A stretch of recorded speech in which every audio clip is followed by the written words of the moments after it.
Hello YouTube, this is Morgan Airspeed Prime here with my next Voltron Legendary Defender Season 8 review. This one is going to be for episodes 9, 10, 11 and 12. So obviously one more to go, and that will be the live reaction to the last episode, which will be the next video. But for now, let's discuss this interesting batch of episodes. We got, I suppose, a two-parter with the old paladins, so we got to see the team up basically of both sets of paladins, which was really fun. And then it was basically a setup and then I suppose part of the finale fight itself, Unurva's plan reaching its fruition, what it actually is, and so on. So let's talk about the previous paladins first. This is something I completely expected them to do. If you watched my speculation video for this season, I suspected that at some point during the season they would do something that involved the current batch of paladins teaming up with the previous paladins. I suspected they'd do something like activate all 5 Bayards during like the final attack, during the final battle.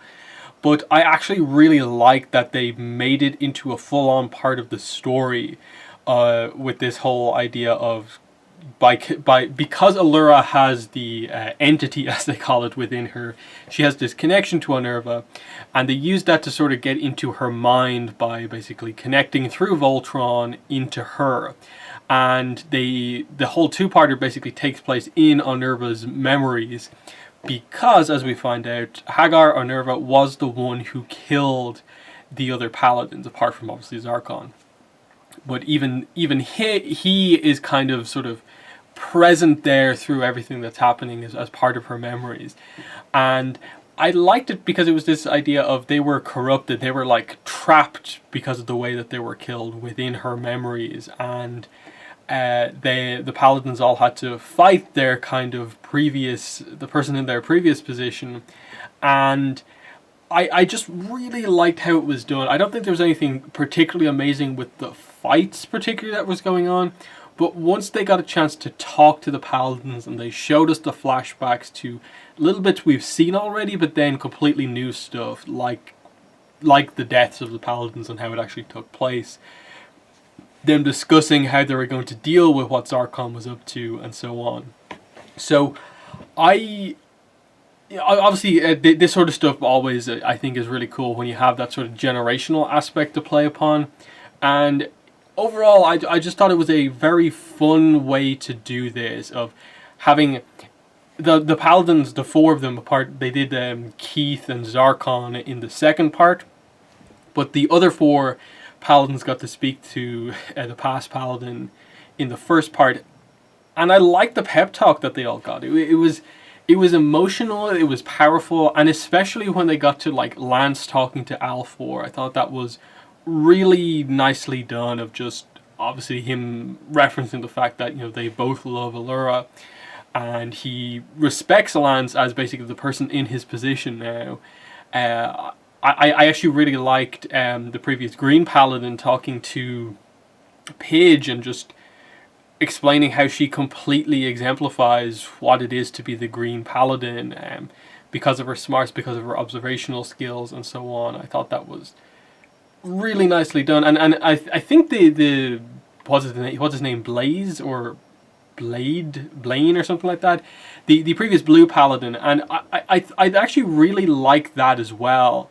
Because he basically says, yeah, I didn't stand out as much, but that's why the blue line helped to kind of draw out of me the kind of inner strength, inner leadership that was present there. And it's the same with you. And because he knew Alfor, it allowed him to basically speak to Allura from that perspective of like, you're very similar to him, but you're different. And in a way that makes you kind of like stronger. That's why you have the blue line and not the red one. So I thought that was...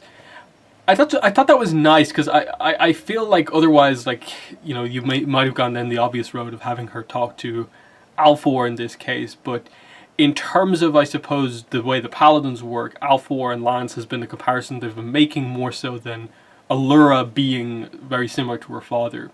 And it gave you the opportunity to then, a little bit afterwards, have the scene of her and Alfor talking.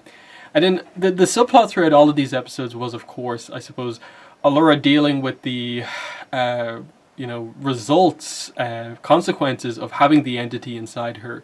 And Lance and Alfor mainly being the ones to kind of like argue for the fact of like, no, you need to get rid of this.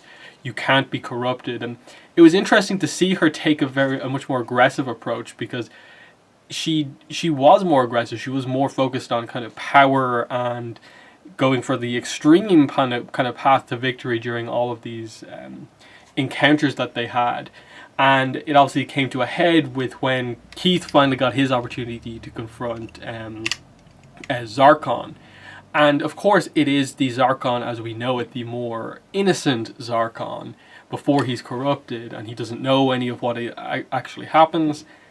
And I thought it was very, very interesting, but also kind of dark at the same time, because it was Allura being so aggressive. But I think you understood, like, no one stepped in to stop her from doing it, as she kind of put the memories, like, showed Zarkon, this is what you do. You kill millions of people. This is why this is happening. And that's what kind of convinces him to kind of join them. So you get 10 paladins kind of all working together here to kind of pierce through into the her most like treasured memories, the things, her desires, the thing that she wants the most. And this is where we get the reveal of basically what all of this from Minerva's perspective has been for. And that is to find a reality where she can just be at peace with Zarkon, with her son Lotor, and the planet Altea's there, Dibazal is there, and she could just live happily. That's such a unique motive. There's probably been something that's done something like that before, but the idea of, she's willing to destroy anything and everything to get what she wants. But what she wants is just basically something so peaceful, something that she had she not gone down the path of pursuing quintessence as much as she did, pushing the limits so much. She basically would have had this. And so to make up for the mistakes that were made, which resulted in her death and revival and change, she's just trying to get back to where things were before, and I suppose force her way past the like harsh realities of what happened in her life. I think it's a very like thought-provoking concept that's all it is. It's just this woman who wants to kind of be with her husband who is now gone, and be with her son who's also gone. Because this is the thing that really, like, if you watched the last video I did covering 5 to 8, I was like, Lotor's here, isn't he? But then it's revealed in these episodes that no, she literally just brought back the mech, because of the reality warping material. Lotor wasn't actually in it. So the show is committing to the fact that Lotor is dead. So she has actually lost both her husband and son, and that, I think, adds to the whole what her plan is. And I think they managed to bring it full circle. I think they lost a little bit of the momentum that it had once they started to get into, I suppose, figuring out how to get there. Because obviously in the aftermath of what happened, like, Allura was like knocked out for a while. That slowed things down. When the action started up again, you had to wait until Allura got back into play. And you get into the big set piece action scene that's happening. And I think the problem, and I said this last season as well, I don't find a lot of the big action set pieces to be overly creative. It's just some big machine that's harnessing energy or blasting it somewhere. As Voltron gets beaten up for a bit, then does a power up. None of the choreography seems all that great. Thankfully, this time they eventually got around to doing some more notable stuff, like the arrival of the different Balmeras. First, for one on its own arriving, that allowing Minerva to kind of break through the reality. Then all the other ones arriving, thanks to Shay. That was a really cool thing, and that as the way to activate the big power-up of merging the Atlas and Voltron together, I thought was brilliant and made sense, and sort of fit into what they sort of did this season with the whole idea of like the Weblum in the previous episodes, and mentioning that, as much as, it's terrible that it destroyed the planet Alcarion, it is this kind of being that is like so old and ancient. It's part of the cycle of the universe. it is going to eventually lead to basically the creation of a new kind of sun, galaxy, whatever. And it seems similar with the Balmera, where in a way a lot of the energy aspects of the show feels like it or originates with them to a degree. So that being the pure form of energy versus the like quintessence, which is a very kind of artificial manufactured form of energy, it felt perfectly fitting that Onerva got her power by the artificial means that have caused the corruption, whereas it's this pure form of energy from the Balmera coming together that combine Voltron and Atlas together. It's a pretty cool design. I thought it was weird the in terms of just power level type stuff to just more or less immediately have it be like destroyed. I think they get a cool showcase of the giant new sword, which looks awesome as they deflect a few blows, but then immediately they're just overpowered. And by the end of episode 12, we're obviously set up, we're going to get round 2, and hopefully this will be where they really go heavy on the animation, do some really big stuff. That's what I'm looking forward to in the action scene coming up in the last episode. I wanted to really deliver and hit home with some good choreography. I want them to really focus on the character stuff that's going on here, because I felt like they finally got that back towards the end, because it was definitely beginning to lose me a bit of just like they're getting a little lost in, I think, just the kind of putting the set piece together of just like you go here, you fire your lasers at this thing, that'll create a portal here, constantly cutting back to we're still firing energy into this portal to stop the wormhole from like destroying the fabric of reality. And I think it took until they had that little break and focused back in on Onerva, more or less, initially seeming like she's achieved her goal. She meets Zarkon in that reality where she finally finds one where... I suppose the implication of that one is that she finds a reality where Altea is still around, Dibazal is still around, Lotor is born, Zarkon is alive, but the Onerva of that reality is missing so that she can come back in and act like she's kind of returned, and that will kind of allow her to fill in that role without sort of having to like kill herself or something like that. Again, like that's where the complexities of this whole like alternate reality kind of plot start to come into play, and like how much detail do you want them to go into about this. But I thought it was well done of Zarkon perfectly willing to be like, amazing, you're back. But it's Lotor who's the one who senses that something's wrong and says that you're not my mother. And that's what turns everything on its head, that she suddenly realizes that it's not going to work. My whole plan is not going to work. I'm never going to be able to fully convince and have all the pieces work together in my favor and have this peaceful existence that I want.